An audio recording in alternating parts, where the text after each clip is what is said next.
Canadian Navy needs to recruit 1,000 sailors to crew new warships. This is the Great White North Report. I'm in love with the system, never going home. I'm in love. So according to the commander of the Royal Canadian Navy, we need about 1,000 additional mariners to crew Canada's warships. At the moment we don't, but we are soon.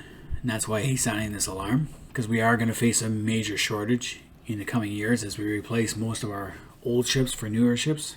Now, Vice Admiral Craig Baines said in an interview that the Navy has been able to make do with its current personnel levels only because it retired 3 destroyers and 2 support ships that have yet to be replaced. These destroyers were, our last destroyer was what? Retired back 7-8 years ago. Remember, I saw the video where they shot it up.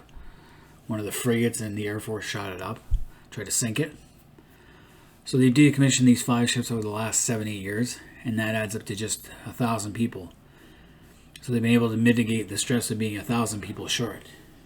Yet now with our new Arctic offshore patrol vessels into service, as well as our effort to replace nearly the entirety of the Canada's aging Coast Guard naval fleets. So Bain said the clock is ticking on shoring up the Navy's ranks and getting these new sailors trained and ready to serve before the ships arrive.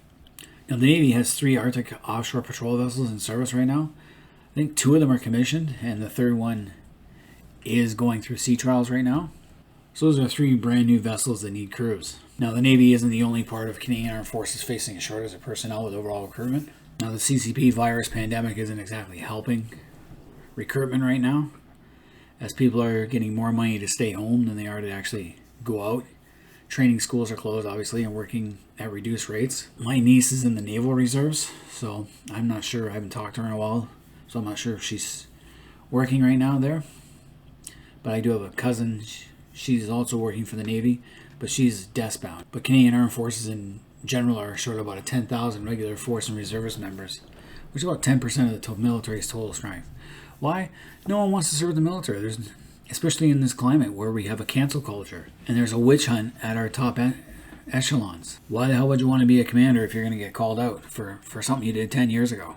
And the military in Canada is not seen as something as a sexy job. It's not attractive enough. Canadian military is always called upon for help when we have forest fires, floods, CCP viruses in Canada, and yet they still have to continue to conduct operations around the world. Now we have deployed ships over the past year to the Asia Pacific region, Europe, and the Caribbean, but usually we're only sending 1 ship at a time. We don't exactly send a task force like we did back in the 60s and 70s. And this shortage is nothing new. The Canadian Navy has known about this for quite some time. 2 years ago, former commander Art MacDonald told reporters they needed more bodies. So Baines hopes to reduce the amount of time that potential recruits have to wait to get through the door, along with other initiatives being devised by the military's human resource sections in efforts to change the armed forces' culture. Unfortunately, the Canadian Armed Forces is seen as a white supremacist culture and a sexist culture. How many ethnic minorities really joined the Canadian Navy? Not all that many. We're still predominantly white. Now they want to be called inclusive. We need to reflect the diversity of Canada, and that there's a lot of untapped potential that we can only get better at attracting as we make changes. Well, the problem is a lot of the people that make up the diversity of Canada, they come from countries that already have conscription, and that's what they're trying to get away from. Some of my former students in Korea, to get away from the military, they have conscription.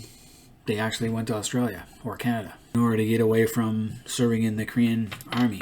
Other people who migrate to Canada, they're fleeing wars, the military, or fleeing countries where the military is not seen as a good thing.